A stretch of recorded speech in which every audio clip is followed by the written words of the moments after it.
India में एक अजीब ट्रेंड चल रहा है। पहले बोला गया BS4 से BS6 जाओ, फिर बोला गया EV फ्यूचर है, फिर CNG को प्रमोट करा गया, फिर E20 पेट्रोल आया और अब E85 की बात होने लगी। मतलब आदमी गाड़ी खरीदे या गवर्नमेंट के एक्सपेरिमेंट्स का वेट करे। देखिए, हर वीडियो में मैं आप लोगों को गाड़ी सजेस्ट करता हूं कि आप ब्रेजा फेसलिफ्ट के लिए वेट कर लीजिए, इसके लिए वेट कर लीजिए, उसके लिए वेट कर लीजिए। अब चूंकि मैं गाड़ी सजेस्ट करता हूं तो ये भी मेरा कर्तव्य बनता है कि आने वाले फ्यूल ऑप्शंस की आपको पूरी जानकारी। कल ही हमारी इंडियन गवर्नमेंट ने एक नोटिफिकेशन निकाली है, इंडिया जो अब है E85 पेट्रोल की तरफ मूव करने वाला है। E30 का वेट कर रहे थे, E85 पहुंचा जा रहा है। अगर आपने पेट्रोल कार ली है या लेने की प्लान कर रहे हो तो ये वीडियो आप लोगों के लिए बहुत ज्यादा जरूरी, क्योंकि सवाल सिंपल है, क्या इंडिया जेन्युइनली एक फ्यूचर फ्यूल ला रहा है या फिर से प्लानिंग का बर्डन सिंपल पब्लिक पे आने वाला है। आज फैक्ट्स के साथ समझेंगे कि E85 फ्यूल क्या है, एग्जिस्टिंग कार्स में इससे क्या दिक्कत हो सकती है, अगर नई पेट्रोल कार लेने की प्लान कर रहे हो तो उसके लिए वेट करना चाहिए या अभी वाली गाड़ी ले लेनी चाहिए। राम राम जी, कैसे हो सारे? उम्मीद करता हूं बढ़िया होंगे सारे। मेरे भाई बड़े होने चाहिए। समझो राम राम लिखते हो, जब राम राम लिखते हो बहुत ही अच्छा लगता है, दिल से होता है। पिछली वाली वीडियो में भी आप लोगों ने बहुत अच्छा सपोर्ट दिखाया, भरपूर लाइक्स करे, कमेंट करे, तो इस वाली वीडियो में भी दिखा दो। और नीचे मैंने मात्र 1700 रुपए में एक electric car portable pressure washer list करा है, वो भी जाके आप लोग परचेज कर सकते। अब सबसे पहले सिंपल लैंग्वेज में समझो, E20 मतलब पेट्रोल में 20% इथेनॉल ब्लेंड और E85 मतलब पेट्रोल में 85% इथेनॉल और सिर्फ 15% पेट्रोल। यानी जो फ्यूल आप आज यूज करते हो उससे एकदम अलग डायरेक्शन। और ये शॉक भी है क्योंकि इंडिया में अभी तक E20 को अच्छे से समझा भी नहीं गया और डिस्कशन ऑलरेडी E85 पे स्टार्ट हो चुकी है। एंड ये कंफ्यूजन आम आदमी को परेशान भी करता है क्योंकि जो अपनी मेहनत की कमाई से, देखिए इंडिया में आज भी एक वर्ग ऐसा है जिसके लिए कोई भी गाड़ी हमेशा उसकी फैमिली की फर्स्ट कार होती है, तो E20 हो या E85 हो उसके लिए बहुत मैटर करता है। अब फैक्ट्स के साथ समझते हैं कि इथेनॉल क्या है।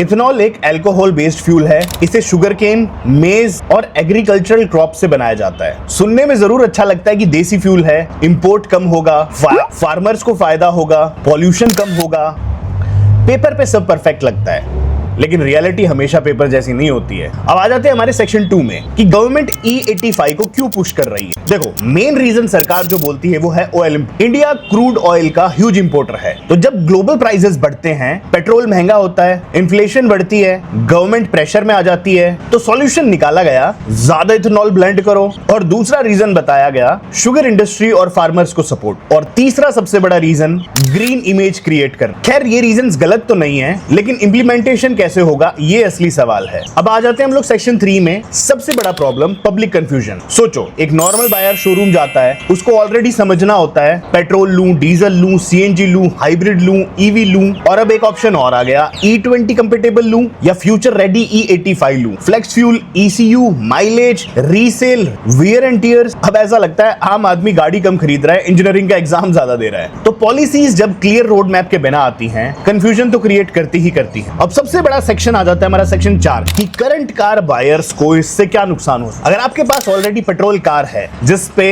क्लियरली लिखा है अप टू E20 या फिर MG हेक्टर जैसी कुछ गाड़ियां हैं, उसके पेट्रोल फ्यूल के पास लिखा रहता है कि E20 फ्यूल नॉट सपोर्टेड, तो इन सब गाड़ियों का क्या होगा? इसका डायरेक्ट आंसर है E85 हर गाड़ी के लिए सेफ नहीं है। E85 तो बहुत दूर की बात है, यहां पे मैं E20 को भी बोलता हूं कि वो हर गाड़ी के लिए सेफ नहीं है। आपकी गाड़ी के जो इंटरनल कंपोनेंट्स हैं, उसकी फ्यूल लाइन है, उसकी फ्यूल बॉडी है, फ्यूल पंप है, कोई भी इतने ज्यादा हार्श पेट्रोल या फिर इस मिक्स ब्लेंड के लिए नहीं बनाए गए हैं। तो इश्यूज होना आम बात। और इनमें कुछ कॉमन इश्यूज भी बता देता हूं। फ्यूल पाइप डैमेज हो जाते हैं, रबर सील्स वीक हो जाती हैं, कोलिजन हो सकता है, इंजेक्टर्स में भर भर के प्रॉब्लम आती है, कोल्ड स्टार्ट होने में बहुत ज्यादा इशू आते हैं, माइलेज हद से ज्यादा ड्रॉप हो रही है, इंजन वार्निंग की लाइट्स टपा-टप आती रहती हैं। और कुछ दिन अगर आप अपनी गाड़ी को कहीं पे खड़ा कर दो तो आप लोगों ने ये देखा होगा, नीचे से जहां पे पेट्रोल स्टोर होता है वहां पे पानी भी कुछ लोगों की गाड़ियों में दिखना स्टार्ट। तो अगर कल को, तो मान लीजिए आप लोगों ने आज गाड़ी ली है और सरकार घर को E85 फ्यूल निकाल देती है, तो ये जो सारा रिप्लेसमेंट का, ये जितने भी मैंने पार्ट्स बताए, इन सब की रिप्लेसमेंट का जो बर्डन है वो भी आप पे ही आएगा, यानी कि आम जनता पे आने वाला है। तो हाँ, E85 जरूर एक हेडेक बनने वाला, क्योंकि कार कंपनी तो सिंपल बोल देगी कि तुम्हें अप्रूव्ड फ्यूल यूज करना पड़ेगा, यानी कि कार कंपनी अपनी जो बुकलेट होती है या यूजर मैनुअल होती है उसमें लिख के बोलेगी, उसमें लिख के भेजेगी कि E20 से ऊपर फ्यूल मत डलवाना। सरकार पेट्रोल पंप्स पे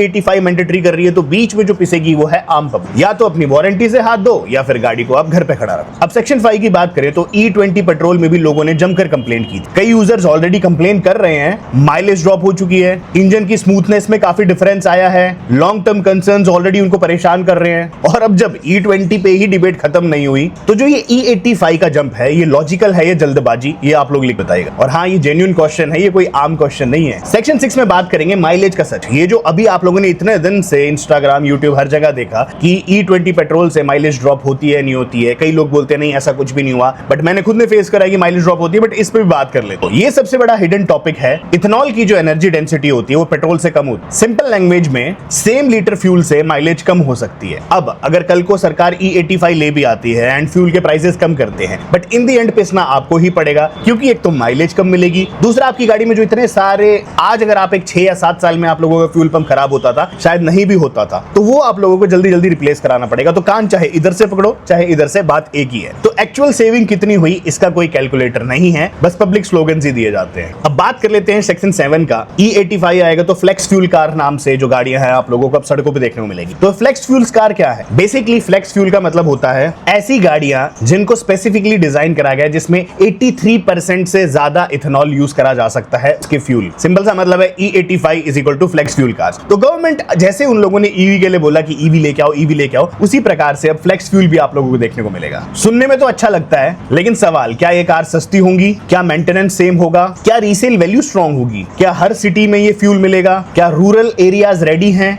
अगर नहीं तो मेरे हिसाब से इस प्लान को यहीं ड्रॉप कर देना चाहिए। सेक्शन 8 में हम बात करेंगे इंडिया में रियलिटी चेक। इंडिया में बेसिक प्रॉब्लम्स अभी भी हैं, जैसे road quality issues, fuel adulteration issues, charging infra जो है अभी भी इनकम्प्लीट है, सीएनजी गाड़ी है तो उसको लंबी लंबी लाइनों में लगना पड़ता है, ट्रैफिक केओस बहुत ज्यादा है। तो अगर हम लोग E85 को एक फ्यूचरिस्टिक मॉडल बोल रहे हैं और बोल रहे हैं इससे इंडिया का सुधार होगा, तो एग्जिस्टिंग जितने भी अभी कार ऑप्शंस हैं, जैसे कि ईवी इंफ्रास्ट्रक्चर है, उसे इंप्रूव करना चाहिए, सीएनजी लाइंस में आज जहां 15-15 मिनट वेट करना चाहिए उसे इंप्रूव करना चाहिए, जो रोड टूटी हुई है उसे इंप्रूव करना चाहिए, एंड उसके बाद शायद से ये E85 वाला जो मुद्दा है ये और ज्यादा। टेक्नोलॉजी लाना बुरी बात नहीं है, लेकिन प्रायोरिटीज और एग्जीक्यूशन भी इंपॉर्टेंट है। अब सेक्शन 9 में आ जाते हैं कि क्या अभी गाड़ी लेनी चाहिए। जैसे ब्रेजा फेसलिफ्ट आने वाली है, फ्रॉन्क्स फेसलिफ्ट आने, बलिनो फेसलिफ्ट आने वाली है, हुंडई अपनी बहुत सारी गाड़ियां लॉन्च कर रही है, विन गाड़ियां आने वाली। तो क्या अभी गाड़ी लेनी चाहिए? मेरा ऑनेस्ट ओपिनियन तो कहता है अगर आपको अभी गाड़ी चाहिए तो वेट मत करो, E85 के नाम पे बाइंग पोस्टपोन मत करो, क्योंकि रोल आउट बहुत ज्यादा स्लो होगा,